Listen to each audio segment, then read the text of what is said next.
আসসালামু আলাইকুম ওরহমতুল্লাহি ওবারাকাতু। সালাম সম্পর্কে কোরআন থেকে সংক্ষিপ্ত কিছু আলোচনা করব ইনশাআল্লাহ। আল্লাহ বলেন, হে মুমিনগণ, তোমরা নিজেদের গৃহ ব্যতীত অন্য কারো গৃহে গৃহবাসীদের অনুমতি না নিয়ে এবং তাদেরকে সালাম না করে প্রবেশ করো না। এটাই তোমাদের জন্য শ্রেয়। সম্ভবত তোমরা উপদেশ গ্রহণ করবে। এক ব্যক্তি রাসূল সাল্লাল্লাহু আলাইহি ওয়াসাল্লামকে জিজ্ঞাসা করল, ইসলামে কোন কাজ উত্তম? তিনি বললেন, ক্ষুধার্তকে খানা খাওয়ানো এবং চীনা বা না চেনা সবাইকে সালাম করা।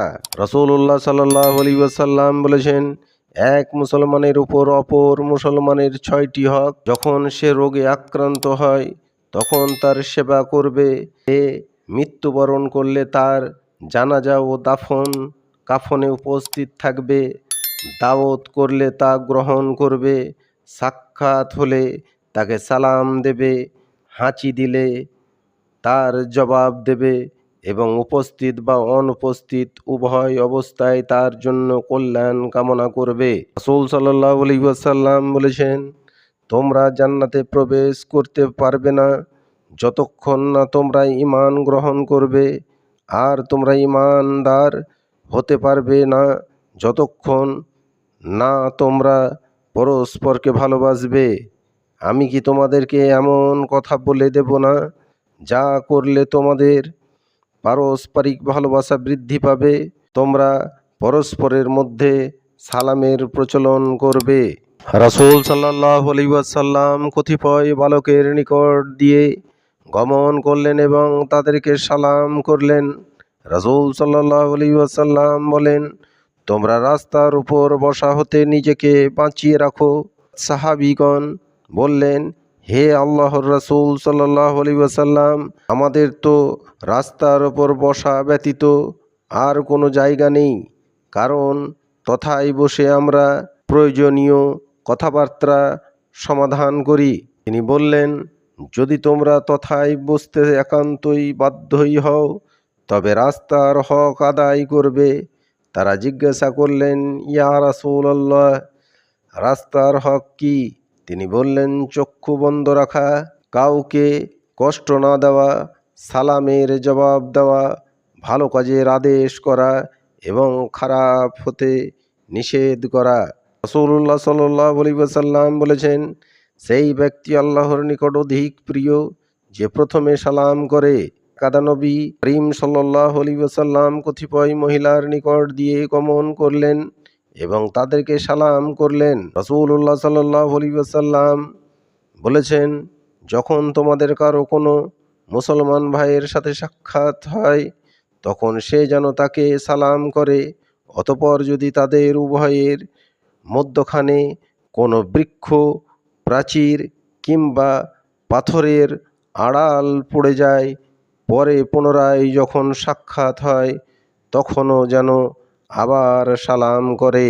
রাসূলুল্লাহ সাল্লাল্লাহু আলাইহি ওয়াসাল্লাম বলেন, কথাবার্তার আগেই সালাম করবে। একজন সাহাবী আনাস রাদিয়াল্লাহু তাআলা আনহুকে জিজ্ঞেস করলেন, রাসূলুল্লাহ সাল্লাল্লাহু আলাইহি ওয়াসাল্লামের সাহাবীদের মধ্যে মুসাফার প্রচলন ছিল কি? তিনি বললেন, হ্যাঁ ছিল। আনাস রাদিয়াল্লাহু তাআলা আনহু বলেন, এক ব্যক্তি বলল, হে রাসূলুল্লাহ, আমাদের কেউ যদি তার কোনো ভাইয়ের সাথে কিংবা কোনো বন্ধুর সাথে সাক্ষাৎ করে তখন কি তার জন্য মাথা নত করবে? তিনি বললেন, না। সে আবার জিজ্ঞেস করল, তাকে কি আলিঙ্গন করবে এবং চুম্বন করবে? তিনি বললেন, না।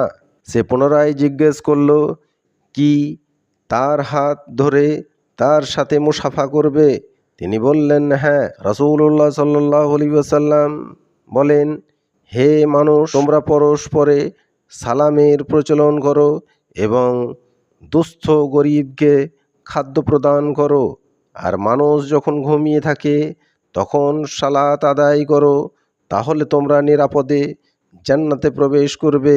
রাসূলুল্লাহ সাল্লাল্লাহু আলাইহি ওয়াসাল্লাম বলেন, তোমরা রহমানের ইবাদত করো এবং পরস্পরের সালামের প্রচলন করো আর খাদ্য প্রদান করো, তাহলে তোমাদের জান্নাতের মধ্যস্থলে প্রবেশ করবে। রাসূলুল্লাহ সাল্লাল্লাহু আলাইহি ওয়াসাল্লাম বলেছেন, আল্লাহর নিকটে মানুষের মধ্যে সেই ব্যক্তি সবচেয়ে প্রিয় যে ব্যক্তি আগেই সালাম প্রদান করে। রাসূল সাল্লাল্লাহু আলাইহি ওয়াসাল্লাম বলেছেন, সবচেয়ে বড় চোর সেই যে তার সালাত চুরি করে। কেউ বললেন, হে আল্লাহর রাসূল, কিভাবে সে তার সালাত চুরি করে? রাসূলুল্লাহ সাল্লাল্লাহু আলাইহি ওয়াসাল্লাম বললেন, যে তার সালাতের রুকু ও সিজদা পূর্ণ করে না। আর মানুষের মধ্যে সবচেয়ে কৃপণ সেই যে সালাম প্রদানে কৃপণতা করে। রাসূল সাল্লাল্লাহু আলাইহি ওয়াসাল্লাম বলেন, জিজ্ঞাসা বা কথোপকথনের পূর্বে সালাম হতে হবে। অতএব যে ব্যক্তি সালামের পূর্বেই জিজ্ঞাসা বা কথোপকথন শুরু করবে, তোমরা তার কথার উত্তর দিও না।